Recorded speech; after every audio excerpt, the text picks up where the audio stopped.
दिनों से जिस चीज की तैयारी हो रही थी, आज है वो दिन। आज आ रही है हमारे घर पे बारात। दिन की शादी थी तो सब लोग सुबह सुबह उठ के जल्दी जल्दी फ्रेश होने लगे। शादी वाले दिन सुबह सुबह दुल्हन को दही चावल खिलाया जाता है और दुल्हन के साथ उसकी कुंवारी बहनें भी बैठती हैं दही चावल खाने के लिए। शादी वाले घर में इतनी सारी रस्में होती है ना, बहुत मजे आते हैं भाई। मजे करने के साथ साथ बहुत ज्यादा थकान भी हो जाती है। तैयार होके हम सब पहुंच गए हॉल पे और हम सब बैठ के बारात का वेट कर रहे थे। बारात आने में अभी बहुत टाइम बचा हुआ था तो हम सारी बहनें फोटो सेशन करने लगे थे। मुझे ये लोकेशन ना बहुत प्यारी लगी। गांव में ऐसा होता है कि गेट पे बारात आती है। मुझे वो चीज बहुत अच्छी लगती है कि गेट पे बारात आती है और फिर दूल्हे को घर में लाते हैं और बहुत सारी रस्में करते हैं। बट ये हॉल भी बहुत प्यारा था। अब इतनी सारी बहनें हैं और उनके बच्चे भी हैं, सब फोटोज ले रहे थे। बहुत देर तक हम लोगों ने फोटोज लिए हैं। बारात तो हमेशा लेट होती है, ये बारात भी बहुत लेट थी। तो जब तक जितने रिलेटिव्स बैठे हुए थे, हमने जो नाश्ता पैक किया था हमने उन्हें वो दिया। सबको नाश्ता करवाने के बाद मेरी अप्पियाँ और मैं और उनकी फ्रेंड्स हम सब भी बैठ के नाश्ता कर रहे थे। अब हमारी दुल्हन को तैयार करके स्टेज पे लाया गया जहाँ पे निकाह होगा। दुल्हन के आने के बाद तो सब लोग दुल्हन के पास ही चले जाते हैं और सारे काम तो भूल ही जाते हैं।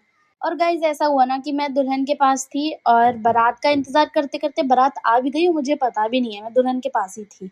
फिर बाद में मुझे पता चला कि बारात आ गई है तो फिर मैं रूम में गई जहाँ पे सारी लेडीज बैठी थी जो बारात में आई हुई थी। अब तो हमारा काम स्टार्ट हो गया। बाराती आ गए हैं तो उनको देखना बहुत मस्त होता है। हम सब उनको नाश्ता करवा रहे थे और इसी बीच में हम लोगों ने भी टेस्ट कर लिया नाश्ता कि क्या क्या है, कैसे है। मेरे साथ तो मोए मोए हो गया। मैं स्क्यूअर में से खाने के लिए ट्राई कर रही हूँ तो सारा स्क्यूअर में से जो भी था पनीर और चिकन वो सब निकल गया। अब देखिए क्या हुआ, बारात आई, मुझे पता नहीं चला कि बारात कब आ गई है। और अब जब मैं नीचे थी बारातियों के पास तो निकाह कब हो गया मुझे ये भी नहीं पता चला। जब ऊपर गई तो देख रही हूँ निकाह हो गया है। ये ऊपर नीचे के चक्कर में ना गाइस दोनों मेन चीजें मिस हो गई। निकाह के बाद दूल्हे को छुआरा और पान खिलाया जाता है तो दूल्हे के बाद वही चीज दुल्हन को भी खिलाया जाता है। तो यहाँ पे बहनें सब दुल्हन को भी खिला रही थी। अब अप्पी के ससुराल वाले भी आए थे उन्हें देखने, क्योंकि अप्पी ऊपर थी और वो लोग नीचे बैठे हुए थे। अब यहाँ पे निकाह के बाद दूल्हे को भी ऊपर लाया गया और यहाँ पे ऐसा होता है ना कि दूल्हे को जिस चेयर पे बैठाना होता है ना, उस चेयर पे पहले सालियाँ बैठ जाती हैं और तब तक नहीं उठती जब तक उस चेयर पे बैठने का मतलब नेग ना मिल जाए। तो यहाँ पे हम लोग वही कर रहे थे, मस्ती कर रहे थे। इतना लड़ाई होता है ना हर जगह। ऐसा है ना, उस कुर्सी को खरीदना पड़ता है दूल्हे लोगों को। जब तक पैसे नहीं देंगे वो खड़े रहेंगे, अब वो जितना भी देर कर लें। अच्छा मिलिए, ये मेरे एक और जीजू हैं। इनकी शादी में तो मैं नहीं आ पाई थी, मिस हो गया था, बहुत अफसोस है मुझे। बट मिल लीजिए आप लोग इनसे। दो और जीजू हैं मेरे, एक तो आउट ऑफ कंट्री हैं तो वो आ ही नहीं पाए और एक हैं वो इतना ज्यादा काम कर रहे हैं कि वो मिस्टर इंडिया हो गए हैं, दिख ही नहीं रहे हैं वो कहाँ पे हैं। ये जीजू तो इधर रस्म देख रहे थे तो पकड़े गए, नहीं तो सारे जीजू काम कर रहे हैं। सारी रस्म करने के बाद अब बारातियों को खाना खिलाया गया और ये जो सामान है ये मेरी अप्पी के ससुराल से आया है, मिठाई जो आती है और कपड़े वगैरह ज्वेलरी सारी चीजें थी इसमें। बट ये मिठाई है और भी अलग अलग जगहों पे रखी हुई हैं सारी चीजें। अब विदाई का टाइम हो रहा था तो दुल्हन को अच्छे से सजा दिया गया, मतलब जैसे विदा करते हैं। उसके बाद ऊपर लेके गए स्टेज पे और जो फोटोज वगैरह थी और हमें साइन सब करवाना था वो सारी चीजें हुई।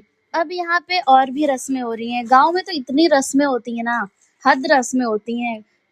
दूल्हा चल रहा है तो कोई रस्म, बैठ रहा है तो कोई रस्म, बहुत सारी रस्में होती हैं। एक और रस्म थी उसमें पान चुमाई उसे कहते हैं। उसमें दूल्हे चलते हैं और उनकी जो सास होती हैं वो पान के पत्ते पे पैसे डालती हैं, दूल्हे पैसे रख लेते हैं और पान का पत्ता अपनी सास को दे देते हैं। अब आया है मेन काम। हमने जूता चुराया था, अब जूता चुराई लेने की टर्न थी। जूता चुराई पे तो इतनी लड़ाई होती है ना, हद लड़ाई होती है। जीजू लोग बेचारे फंस जाते हैं। अब आए हैं मेरे वो जीजू जो मिस्टर इंडिया हो चुके थे। अब ये तो हमें जूता चुराई दे चुके हैं तो ये आए थे दूल्हे को समझाने कि भाई देना ही पड़ेगा, कुछ भी करके देना ही पड़ेगा, यहाँ पे बच नहीं सकते हैं। वैसे भी हम 9 बहनें हैं, कैसे बचेंगे। अब सारी लड़ाई झगड़ा और बहुत सारी मस्ती खत्म होने के बाद अब विदाई का टाइम हो गया था। पता है गाइस, मैं ना जल्दी रोती नहीं हूँ, लेकिन अपने पापा लोगों का फेस देख के ना इतना रोना आता है ना, ऐसे मुंह बना लेते हैं लोग। बारात तो चली गई, अब हमारी बारी है वलीमे पे जाने की। आज का तो व्लॉग पूरा कंप्लीट हो गया। आप लोगों को वीडियो कैसी लगी मुझे कमेंट में जरूर बताइएगा। अब हम मिलेंगे नेक्स्ट वीडियो में, तब तक के लिए बाय बाय।